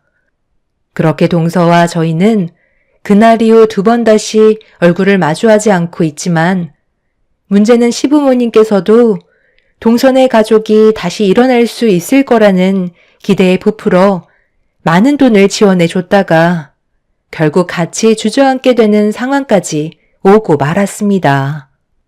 동서가 저희 부부한테 20억의 재산이 있다는 걸 시부모님께 말씀드렸는지 도와달라는 연락이 쉬지 않고 오고 있네요. 남편은 힘들게 이끌어온 우리 가족까지 무너지는 걸 원치 않는다며 전화번호까지 바꿔버렸네요. 확실하게 인연을 끊어내 버린 만큼 2번 다시 마주치지 않았으면 좋겠어요. 건물 쥐고 돈이 많다고 해서 남을 함부로 대하는 그런 사람들은 언젠가 더 크게 되돌려 받게 된다는 걸 알 수 있었습니다. 앞으로 저희 가족의 삶은 행복만 가득했으면 좋겠네요. 감사합니다. 안녕하세요. 저는 현재 36살 여자입니다. 어쩌다 보니 이곳에 사연을 신청하게 되었지만 그만큼 저에게 있어 너무나도 충격적인 일이었고 여러분들께 제가 겪었던 일들에 대해 털어놓고 싶어 그동안 속으로만 숨겨왔었던 제 사연을 들려드리도록 하겠습니다. 우선 저희 집안은 대대로 의사 집안이며 남편 측은 대대로 법관 집안입니다. 양가 집안 재산 차이는 비슷한 편이고요. 그래서 결혼하는데 큰 문제는 없었지만 시모의 특이한 성향이 제 심기를 불편하게 만드는 몇 마디의 말들이 있었어요. 의사직보다 법에 관련된 직업을 가진 사람들이 더 높은 지휘권을 가지고 있다는 고정관념이 있어서 자신보다 항상 미친 것 같은 느낌으로 대화할 때나 함께 어딜 가게 되면 불편하게 만드는 문제점이 있었네요. 하지만 직업 부심이라는 게 있으니까 그럴 수 있겠다 생각하며 이해해 주려고 저 딴에도 서운한 감정 드러내지 않고 묵묵히 받아줬어요. 괜히 이런 문제로 서로 얼굴 붉히면 당연히 이제 막 시작한 결혼 생활에 종지부를 찍을 것 같아 불편한 감정조차 보여주지 않았습니다. 그렇게 참고 또 참다가 결국 시모가 저희 집안까지 들먹이는 말들 때문에 시댁 식구와 한자리에 모여 식사를 하는 자리에서 숟가락을 식탁으로 내리꽂았고 쾅 하는 소리와 함께 한순간에 정적이 흐르면서 모두가 저를 향해 당황한 눈빛을 보내왔어요.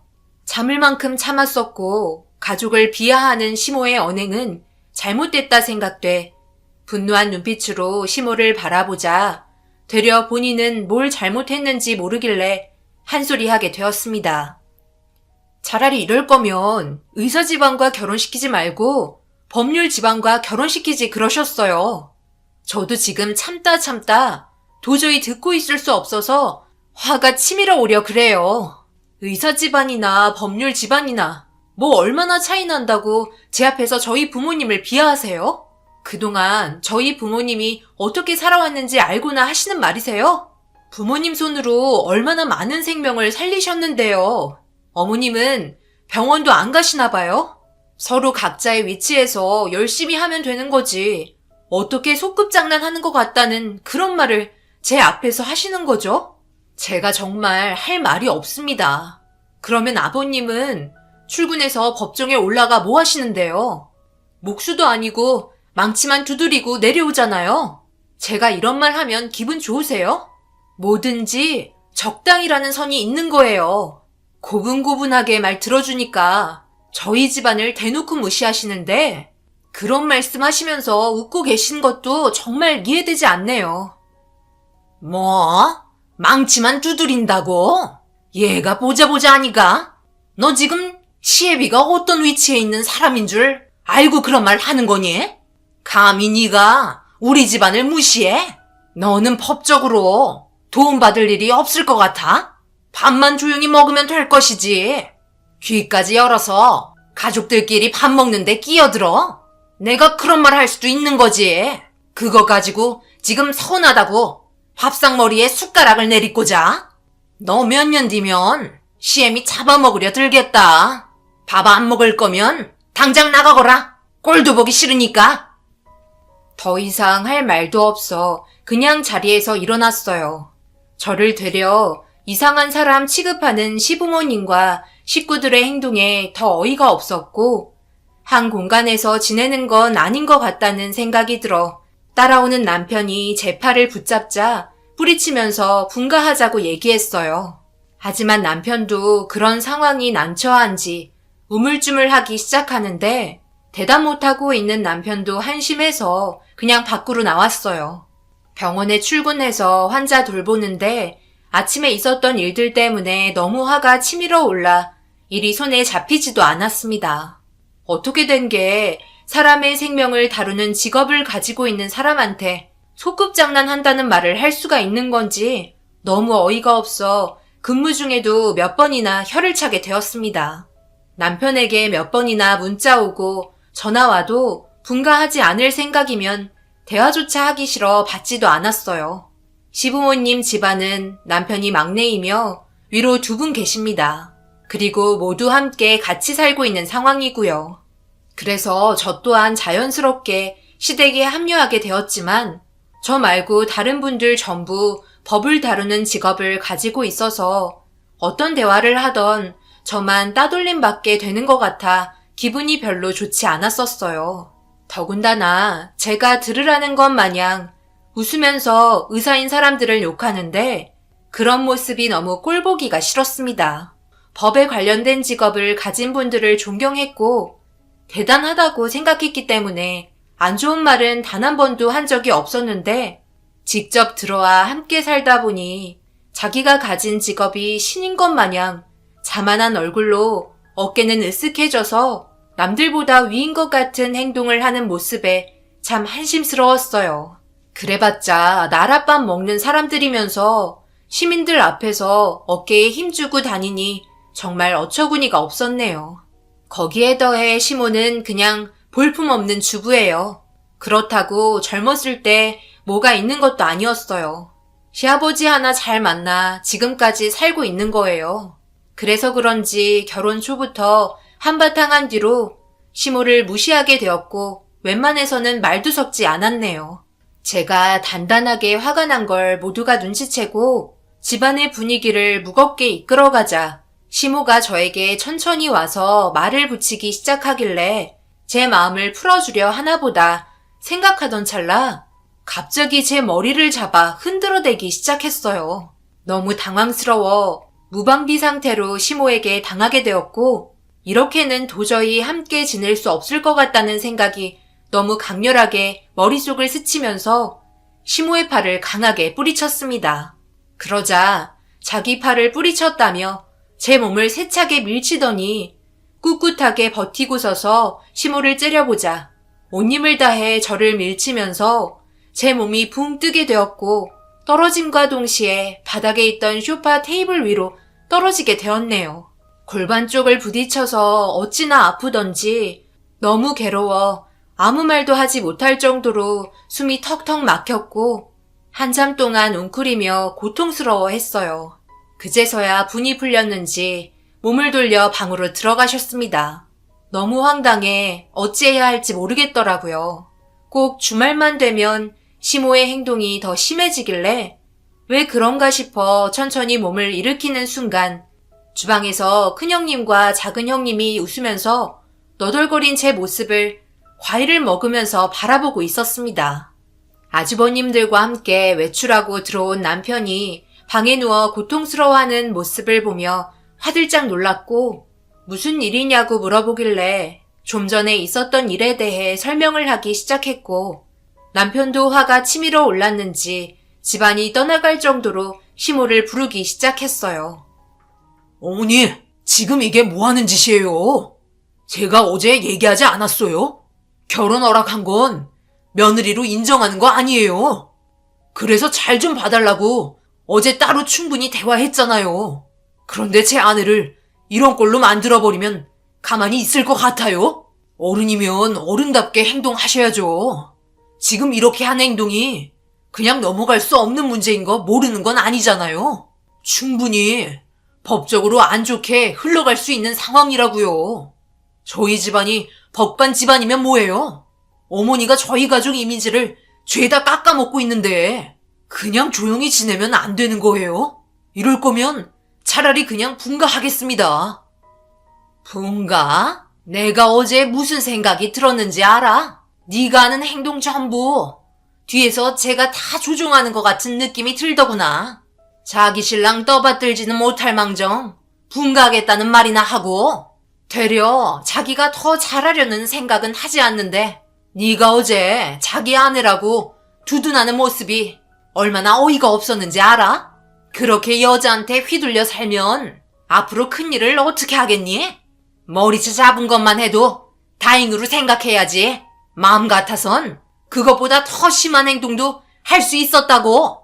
너 우리 집안에 들어왔으면 쥐 죽은 듯이 얌전히 지내거라. 네가 법적으로 뭘 어떻게 하려고? 우리 집안이 법을 다루는데 네가 소송을 걸던 뭐라던 이길 수 있을 것 같니? 안 당하면 다행인 거야. 한 번만 더 내 앞에서 대들거나 우리 아들한테 명령하면 그땐 각오하는 게 좋을 거다.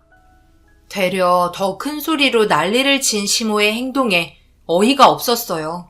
분명 자신이 뭘 잘못하고 있는지조차 모르는 것 같아 더 이상 아무 말도 하고 싶지 않아 방에 들어가 짐을 챙기기 시작했고, 어렸을 때부터 눈치만 보며 자라온 남편도 더 이상은 안 되겠는지 같이 나가자며 숨 막혀서 못 살겠다고 같이 짐을 싸기 시작했어요. 그런데 이런 행동이 큰형님 내외와 둘째 형님 내외가 마음에 들지 않았는지 밖으로 나가려는 저희를 막아섰고, 저희가 하는 행동이 잘못됐다며 윽박지르기 시작하셨어요. 본인들은 분가하고 싶지 않아서 시댁에 발붙이고 사는 것 같냐며 저희가 결정 내린 부분에 있어 행동하지 못하게 손에 들고 있던 캐리어를 뺏어버렸어요.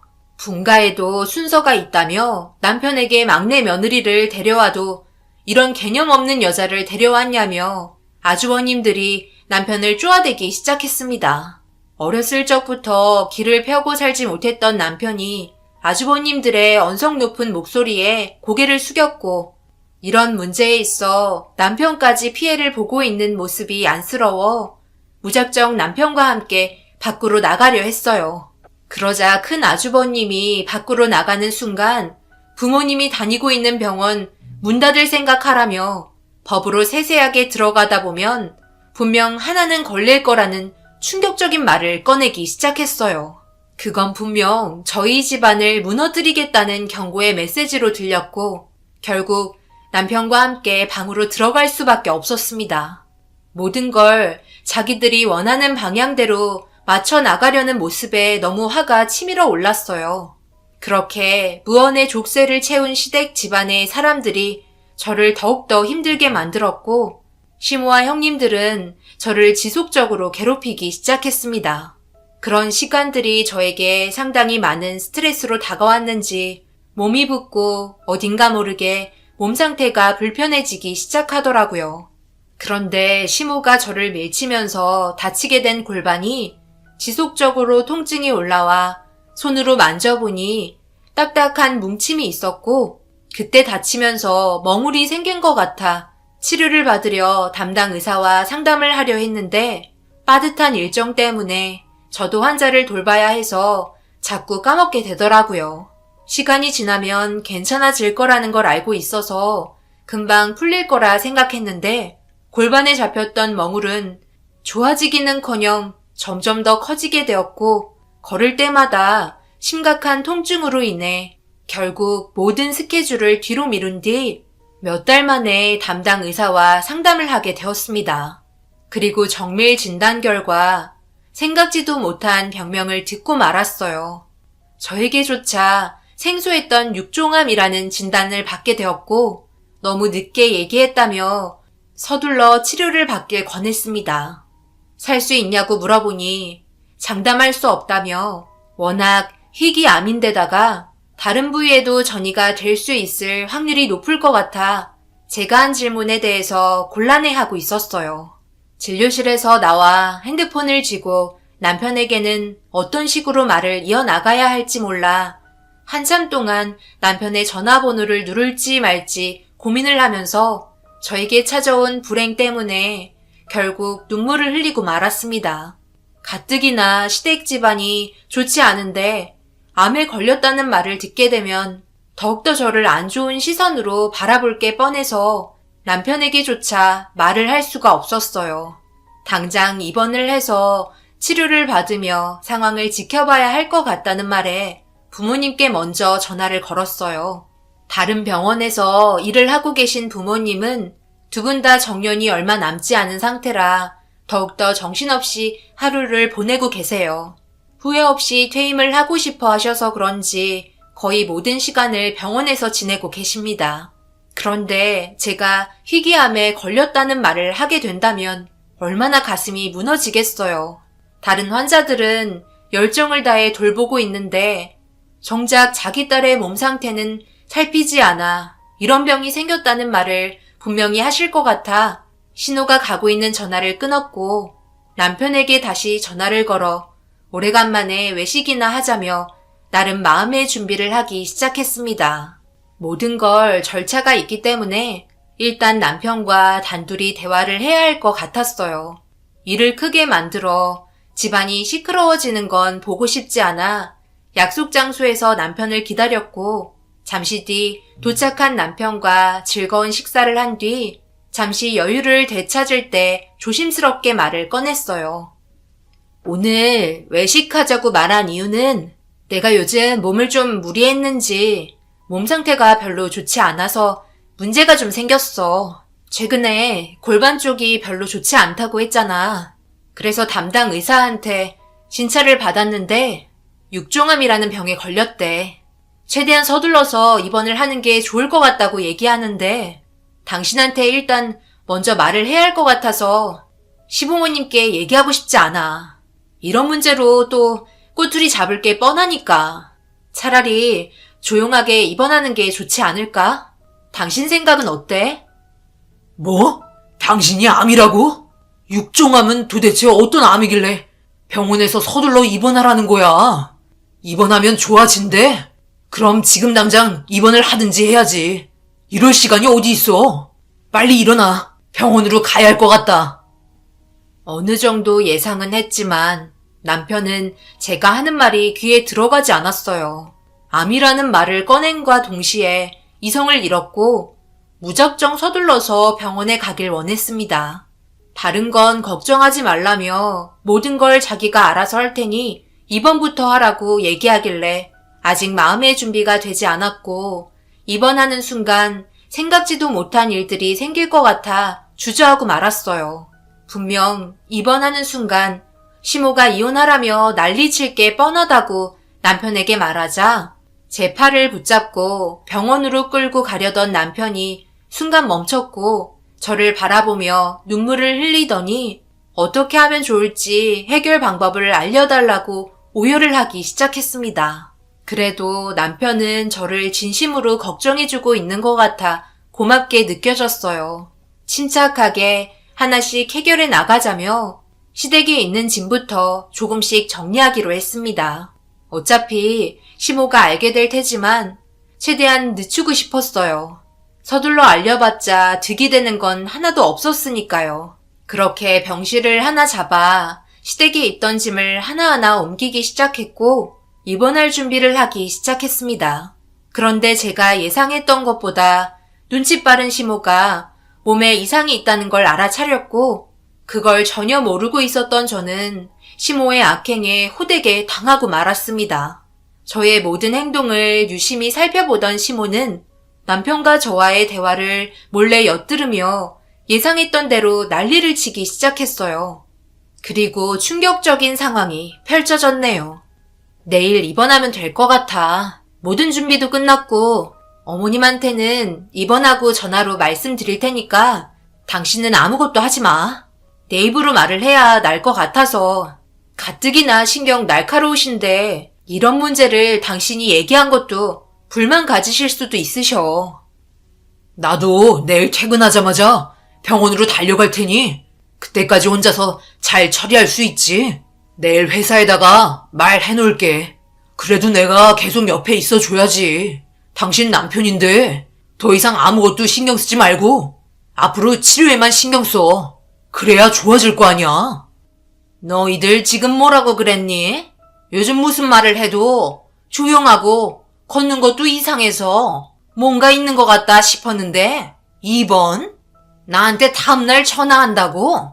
너 지금 몸 상태에 문제가 생긴 것 같은데 나한테 바른 대로 말을 하지 그래?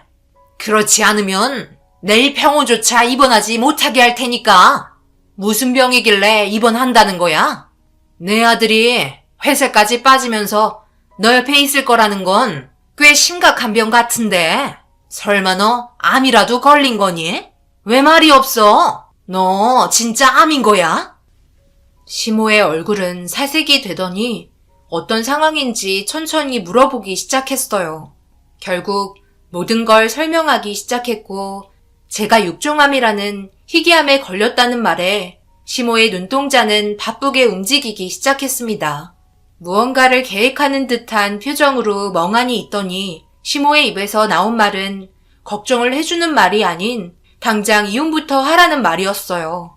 희귀암이면 들어가는 돈도 적지 않을 텐데 자기 아들 지갑에서 돈 나가는 꼴은 볼 수 없다며 당장 이혼하라며 거기에 더해 사기 결혼인 거 아니냐고 소송을 걸겠다는 황당한 말들을 늘어놓기 시작했습니다. 결혼한 지 얼마 되지도 않았는데 자기 아들 인생 망쳐놓았다고 난리를 치기 시작했어요. 극도로 흥분된 시모의 행동을 보고 있으면서 이렇게 될 거라는 거 알 수 있었지만 생각보다 더 심한 모습에 당황을 했고 남편은 시모를 진정시키려 진땀 빼고 있었습니다. 그리고 하필 그 와중에 아버님과 아주버님, 형님까지 같이 들어오셨고 시모는 가족들이 한자리에 모이자 더욱더 목소리를 높여 난리를 치기 시작했어요. 결국 병에 걸린 제가 죄인이 되고 마는 전개로 흘러가면서 죄 지은 사람처럼 고개를 떨구고 말았습니다. 시모는 제가 병에 걸려 안타까워 눈물을 흘리는 게 아닌 자기 아들 인생이 불쌍하다며 흘리는 눈물이었어요. 그런데 시모가 갑자기 저와 남편을 빼고 모두를 거실로 부르더니 들리지 않을 정도로 수군거리기 시작했어요. 아버님은 시모에게 정신 나갔냐고 소리를 치더니 방으로 들어가셨고 아주버님과 형님들은 고개를 끄덕이곤 잠시 뒤 저희 방으로 다시 들어왔고 아주버님은 남편과 할 말이 있다며 밖으로 데리고 나갔습니다. 그리곤 형님들과 시모는 저를 앞에 앉히더니 같이 갈 곳이 있으니 따라오라며 저를 데리고 차에 태웠어요. 무슨 일이길래 차에까지 태우는지 알고 싶어 왜 그런 건지 물어보자 형님은 앞으로 어떻게 해야 될지 신중히 대화를 해야 할 것 같다며 조용한 곳으로 얘기 좀 하자는 거니 긴장하지 말라고 웃는 얼굴로 저를 안심시켜주고 있었어요. 시모는 밖에 창문만 쳐다보며 아무 말이 없었고 큰형님은 어디로 가는지 알 수 없는 곳으로 차를 몰고 있었어요. 작은 형님은 제가 다른 의심을 하지 않게 지금 걸린 병에 대해 이런저런 얘기를 하며 한참을 달렸습니다. 저한테 할 말도 없는데 억지로 하는 것 같은 말들과 지금 상황과 맞지 않는 질문들에 점점 불편해지기 시작했고 그렇게 한참을 달려 어느 외딴 곳으로 들어가더니 가로등 불빛조차 없는 곳에 다다랐어요. 차에서 나오는 라이트 불빛에 의지한 채 울퉁불퉁거리는 좁은 길을 따라 몇 번이나 언덕을 오르락 내리락 하는 걸 보곤 뭔가 문제가 있는 듯 싶었습니다. 극도의 불안감이 엄습해왔고 어디 가는 건지 물어봐도 그때부터 저에게는 아무 말도 답해주지 않았어요. 침묵과 긴장만이 흐르고 있는 차 안의 공기는 너무 차가웠고 그렇게 한참을 달리던 차는 도착했는지 멈춰섰어요. 밖을 바라보니 멀리에서 불빛 하나가 보이더라고요. 그 순간 차 문이 열리며 내리라는 말과 함께 제 팔을 잡고 끌어내린 뒤 멀리 불빛이 보이는 곳으로 걸음을 옮기라며 밀치기 시작했어요. 그렇게 도착을 하자 그곳에는 늙은 노인이 저를 바라보고 있었습니다. 그리고 시모는 충격적인 말을 늘어놓기 시작했고 그곳에서 한바탕 난리를 피우게 되었네요. 요즘 누가 병원 가서 치료하냐? 요즘 암 치료하는 사람들이 뭐 하는 줄 알아? 산속에 들어가서 요양하며 풀 뜯어 먹어. 그렇게 해서 기적적으로 몸 상태가 좋아진 사람들 TV에서 많이 봤지? 너도 쓸데없이 돈 낭비하지 말고 여기에서 요양이나 해라. 아무리 생각해도 이혼을 시키는 건 우리 집안 먹칠하는 거니? 그럴 순 없고 그냥 여기에서 요양을 하는 게 제일 좋을 것 같더구나. 몸이 좋아진다면 당연히 집으로 돌아올 수 있겠지만 그렇지 못한다면 그건 네 운명이니 받아들여야지. 너한테 얼마 되지 않는 생명보험 들어있는 거 알고는 있지만 그거라도 받아야 되지 않겠어? 위자료다 생각하고 감사히 받으마. 앞으로 여기에서 저 사람이랑 함께 잘 지내봐라. 이래봬도 좋은 사람이야. 내가 많은 신세를 졌거든. 지금은 비록 이런 곳에서 살지만 이것 또한 어쩌겠어. 어차피 자기 운명인 것을. 여기가 상당히 깊은 곳이라 지금 허튼 수작 같은 거 부리지 마. 너 몸 상태로 산 밑에까지 내려올 수 있는 몸도 아니니까 얼마나 깊이 들어왔는지는 너도 잘 알지? 저 사람 정신이 오락가락하니까 조심하고 나중에 다시 올 테니 살아보도록 노력해봐. 그래야 우리 아들이랑 만날 수 있지 않겠어? 참고로 여기는 큰 며느리, 둘째 며느리 외에는 아무도 모르는 곳이야. 그러니 큰 기대하지 말고 여기서 살아갈 방법을 찾도록 해. 시모의 충격적인 말에 결국 몸싸움이 벌어졌고 그걸 바라보고 있던 산장 주인은 정말 정신이 별로 좋지 않은 건지 저를 보며 웃고 있었어요. 이래서 남편과 저를 떼어놓으려 했다는 걸 알게 되자 너무 화가 치밀어 올랐고 난리를 쳤지만 세 사람의 힘을 감당할 수는 없었습니다. 그렇게 한참 동안 몸싸움이 일어났지만 몸이 좋지 않은 저는 결국 주저앉게 되면서 시모와 형님들이 떠나가는 걸 바라볼 수밖에 없었네요. 멀리 사라져버리는 차를 바라보며 하염없이 눈물을 흘렸고 아무것도 하지 못한 제 자신이 너무 싫게 느껴졌네요. 그런데 모든 상황을 지켜본 산장 주인의 노인이 제 옆에 같이 앉더니 어깨를 두드려주기 시작했어요. 위로를 해주려는 것 같은 표정을 하며 바라보시는데 이분 또한 얼굴에는 슬픔이 가득해 보였습니다. 아무 말 없이 저를 일으키며 산장 안으로 들어가게 부축해 주었고 따뜻한 차 한 잔을 내어 주었습니다. 집안을 살펴보니 혼자 살 수 있을 정도의 넓지 않은 공간과 한쪽편에 널려있는 시래기와 집안의 물품들을 보니 한 곳에 상당히 오랫동안 머물렀던 걸 알 수 있었고 무슨 사연으로 이곳에서 지내고 있는지 궁금해지기 시작했어요. 말을 못하시는 건지 묵묵히 자기 할 일만 하시던 노인의 눈치를 보며 조심스럽게 말을 붙이자 저를 보며 마주 앉더니 한참 동안 아무 말 없이 저를 바라보았고 조심스럽게 제 손을 잡더니 갑자기 고개를 떨구곤 눈물을 흘리기 시작했습니다. 그리고 처음 본 노인이 입을 열며 꺼낸 한마디는 믿을 수 없을 정도로 소름이 돋았고 입이 다물어지지 않았네요. 네가 그 집 막내 며느리인 거니? 그럼 성진이랑 결혼했겠구나. 몸 건강히 잘 지내고 있지?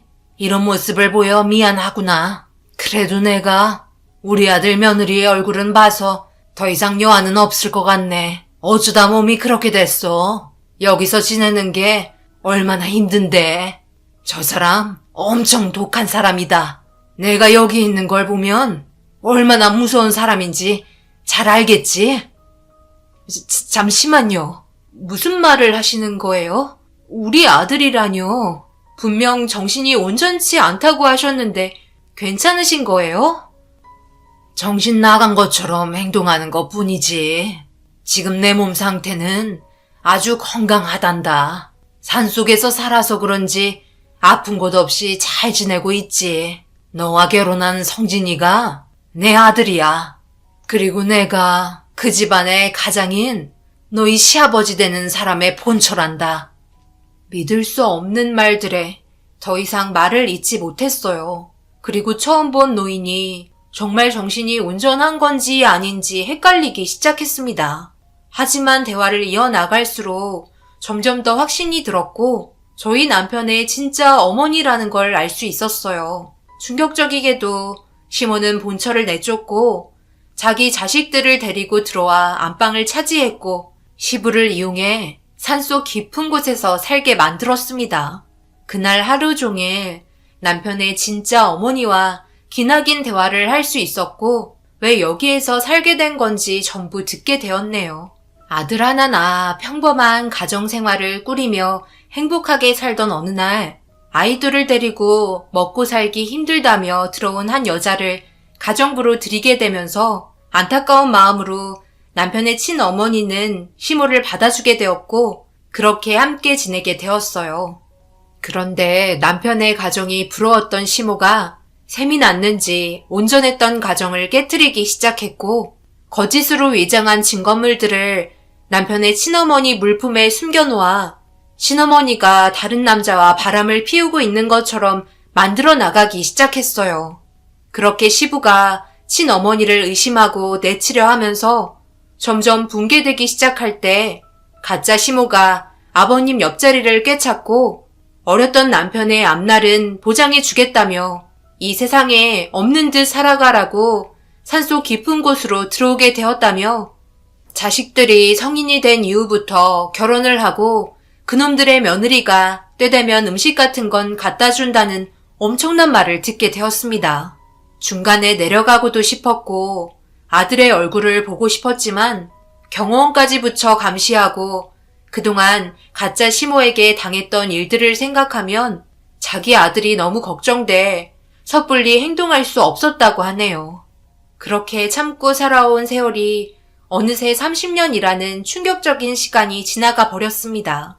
가끔 한 번씩 가짜 시모가 올라올 때마다 말하는 건 남편의 어머님이 내려오지 않아서 지금까지 무사히 지낼 수 있는 거라며 앞으로도 자기 아들의 앞날이 보장될 수 있게 하고 싶으면 조용히 지내라고 지속적인 세뇌를 시킨 것 같았어요. 시모는 남편의 어머니에게 했던 것처럼 저를 이곳에 보내놓고 시간이 지나 병세가 악화되어 세상을 떠나면 생명보험금을 타먹으려고 계획을 꾸민 거였습니다. 당연히 떠난 자는 말이 없으니 요양으로 인해 치료를 하려 했으나 결과가 좋지 못해 떠나게 된 거라고 말을 만들어 나가면 저 또한 시모가 원하는 방향대로 살아가는 것 같아 시모의 생각대로 움직이고 싶지 않았습니다. 남편도 왜 그동안 기가 죽어서 살게 되었는지도 충분히 이해할 수 있었어요. 그런 집안에 살면서 그래도 변호사가 됐다는 게 정말 대단할 뿐이었습니다. 이 모든 사실을 남편에게 알려줘야 할 것 같아 남편의 친어머니와 하룻밤을 보낸 뒤 좋지 않은 몸으로 날이 밝자마자 산장에서 나와 주위를 살피기 시작했어요.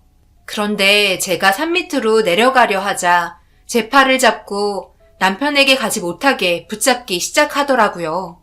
눈빛에는 불안한 마음이 엄습해 있었고 실패한다면 자기 아들의 앞날은 전부 망가질 거라며 두려운 표정으로 저를 놓아주지 않았습니다. 남편의 친어머니는 가짜 시모에게 완전 복종이 된 상태였어요. 세뇌를 당하면 나오는 행동으로 강자인 사람에게 피해를 받고 싶지 않아 나타나는 모습이었고 한참을 설득 끝에 모든 걸 제자리로 돌려놓겠다고 확실하게 얘기한 뒤 그곳에서 벗어났습니다. 얼마나 내려가야 할지 몰라 둘이서는 움직일 수가 없었어요. 최대한 서둘러 남편을 만나 모든 걸 알려야 했으니까요. 핸드폰도 전부 빼앗긴 상태라 무작정 지나가는 사람을 만나야만 했어요. 그렇게 산장에서 한참을 내려오던 도중 갑자기 무슨 소리가 들려 걸음을 멈췄고 주위를 살펴보니 어디에선가 사람의 목소리가 들려오기 시작했어요. 골반에 튀어나온 혹 때문에 더 이상 걸을 수 없을 정도로 고통이 동반되어 사람들의 목소리가 들리는 방향 쪽으로 구조 요청을 외쳤습니다. 그렇게 산속으로 놀러온 사람들에게 구조가 되었고 급하게 전화를 빌려 남편과 통화를 하게 되었어요. 그리고 친어머니의 존재를 알린 뒤 제가 있었던 위치에도 구조 요청을 했습니다. 제가 먼저 응급실에 도착을 하게 되었고 그 뒤로 남편의 친어머니 또한 제가 있는 곳으로 옮겨지면서 허겁지겁 달려온 남편과 친어머니가 30년 만에 재회를 할 수 있었네요. 한참 동안 눈물을 흘리며 서로 껴안고 맞잡은 두 손을 보니 저 또한 눈물이 흘렀습니다. 자기 엄마는 어렸을 적 세상을 떠났다는 말을 가짜 시모에게 듣게 되었었지만 너무 어렸던 남편은 시모를 엄마로 받아들이면서 여태껏 살아오게 된 거였어요. 하지만 배다른 자식이라서 그런지 모든 부면에 있어 아주버님들과 확실히 차별을 많이 하는 건 알 수 있었어요. 저도 남편이 이런 사실을 말하기 전까지는 전혀 모르고 있었습니다. 친엄마의 존재 자체를 제대로 기억하지 못하고 있었으니까요. 그런데 이렇게 만나게 되니 너무 놀랐던 거였죠. 그리고 이 사실을 모두 알게 된 남편은 어렸을 때와 다르게 지금은 법을 다루는 변호사로 활동하기 때문에 그동안 자기 엄마를 내친 시모를 용서할 수 없었는지 고소하기 위해 모든 걸 준비하기 시작했고 거기에 더해 저까지 위협을 가했기 때문에 시모를 법적으로 처벌하려 준비하기 시작했어요. 이 모든 사실을 알게 된 시모는 자기 아들을 내세워 방어를 하려 또 다른 거짓 증거물들을 만들기 시작했지만 결국 모든 게 사실로 드러나면서 시모의 악행을 멈출 수 있었습니다. 법을 이용해 어떻게 해서든지 빠져나가려 했지만 법은 정의를 위한 것이지 범죄를 위한 것이 아니라는 걸 확실하게 알려주었어요. 제 몸 상태가 좋지 않은 상태에서 모든 행동을 같이 주동한 형님들에게도 처벌이 가해졌고 자기 본처의 말이 진실이라는 걸 뒤늦게 알게 된 아버님은 결국 무릎을 꿇었습니다. 그만큼 철저하게 계획했던 범죄는 끝나게 되면서 아버님은 이혼을 선택했고 모두를 내치게 되었네요. 하지만 어머님은 아버님에 대한 안 좋은 기억 때문에 합치지 않았어요. 그리고 현재 남편과 함께 따로 살고 있습니다. 저는 병원에서 치료를 받으며 생활하고 있고요. 지금 제 몸 상태는 좋아지는 것도 아니고 그렇다고 나빠지고 있는 상태도 아닙니다. 아직도 오랜 기간 치료를 받아야 하지만 언젠가 좋은 날이 올 거라 분명 믿고 있어요. 남편은 자기가 가진 전 재산을 저를 위해 쓰고 있어요. 제가 하루빨리 좋아지길 매일 옆에서 기도해주고 있습니다. 그런 남편의 마음에 항상 고마울 뿐이네요. 저에게 이런 말도 안 되는 일들이 펼쳐질 거라곤 생각하지 못했지만 남편이 진짜 어머니를 만나게 된 것만으로도 천만 다행이라고 생각되네요.